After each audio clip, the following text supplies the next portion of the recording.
You are fired. I'm the only person on the stage who isn't bought and paid for, so I can say this. Stone cold. We cannot let states like California, New York, and Illinois have abortions on demand up until the absolute ridiculousness that was Republican debate. The RNC gathered in Milwaukee, and it was, to me, it was extremely depressing to watch just how much America is in decline. And while American decline, quote unquote, American decline is the talking point that Ron DeSantis, the governor of Florida, uses on a regular basis, last night on that stage was the greatest example of American decline, because it showed not only are we led by absolute political sociopaths, we are encompassed about by a populace, a voting populace in the Republican base that absolutely adores and craves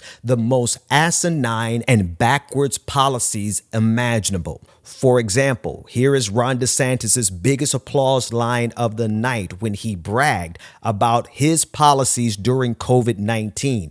Keep in mind, we are in a resurgence of COVID-19 with hospitalizations breaking records, with deaths surging, and with the fact that Florida alone has seen between 80 and 90,000 casualties from COVID-19 on Ron DeSantis' watch.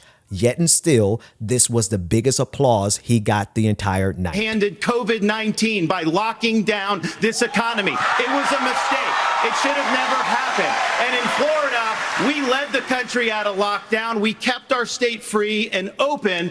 And I can tell you this, as your president, I will never let the deep state bureaucrats lock you down. You don't take somebody like Fauci and coddle him. You bring Fauci in, you sit him down, and you say, Anthony, you are fired. Yeah. That was his tipping of the hat to Donald Trump, who wasn't there last night. Ron DeSantis bragging about his COVID policies, which, again, because they are not reporting in the state of Florida, honestly, the reporting has been sketchy across the nation. But in the state of Florida, there have been between 80 and 90,000 casualties because this man did not lock down the state. As he's bragging about his policies, those policies led directly to death. Can I contextualize it for you? I often use a comparison of the movie V for Vendetta. I don't know if you've seen it, but in that movie, there was the hero of the story went on a rampage against the government because 80,000 people in the United Kingdom were killed because of a virus. Fiction, right? It's a movie, right? 80,000 people in the entire United Kingdom triggered a revolution.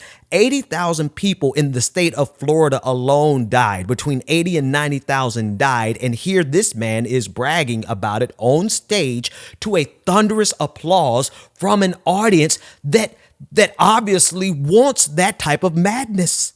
A platform of political sociopaths who are encouraged on by a body politic, not even the body politic, their individual base, the base of the Republican Party, who craves the very destruction that's killing them, that's killing their loved ones, and that's unfortunately killing the rest of us, particularly as it pertains to COVID-19. But that was just the beginning of the madness. You also had Vivek Ramaswamy, who used last night as an opportunity to introduce himself to the entire nation. I want you to listen to this clip where he went one step further.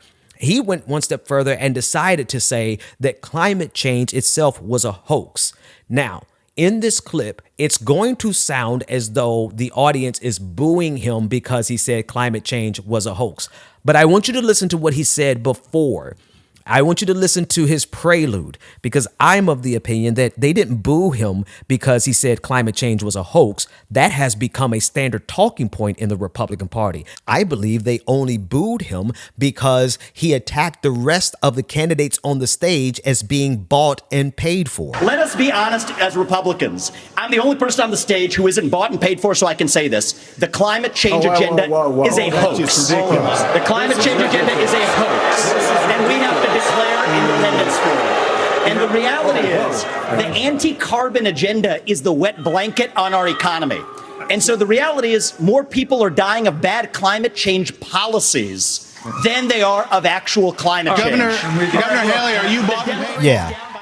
Yeah. So as you can see, once he got past his own arrogance, calling everyone, I mean, don't get me wrong, everyone on that stage is bought and paid for, even Vivek, right? But his arrogance and his ego to think he could get away with saying that without getting booed, right? Once he got past that, then he actually said some things that resonated. It's some idiocy, right?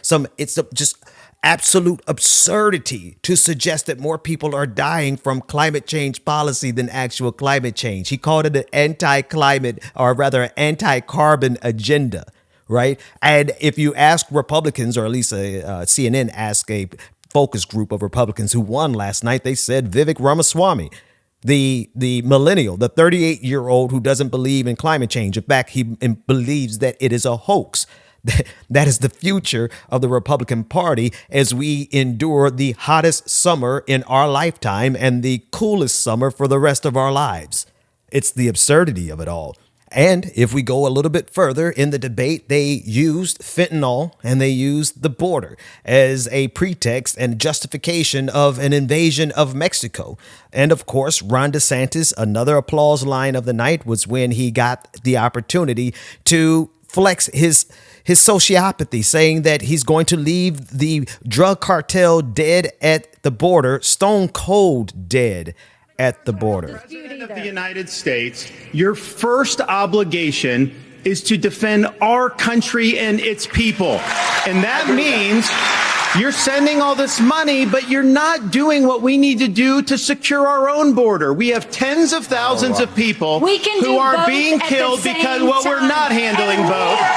And so I am going to declare it a national emergency. I'm not going to send troops to Ukraine, but I am going to send them to our southern border. When these drug pushers are bringing fentanyl across the border, that's going to be the last thing they do. We're going to use force, and we're going to leave them stone cold dead. I mean, stone cold dead. It gives him the freedom to talk like a tough guy. And of course, this is what their base wants. They cheer on and applaud extrajudicial murder. And they also buy into the lies that is late-term abortions, as Tim Scott got his moment in the sun. Pause and actually let me just go on this tangent real quick. Tim Scott has one story to tell about himself, and it is a story that Republicans and white conservatives absolutely love. It's the story of him being a poor man raised by a single mother who worked her way up from poverty and the shame of being a poor black single mother. And then he, of course, used his opportunity to speak to make another lie and to forward another lie about late-term abortions. We cannot let states like California, New York, and Illinois have abortions on demand up until the day of birth. That is immoral. It is unethical. It is wrong. We must have a president of the United States who will advocate and fight for, at the minimum, a 15-week limit. I am 100% pro-life conservative. I have a 100% pro-life record. I got to tell you, though, we must fight for life.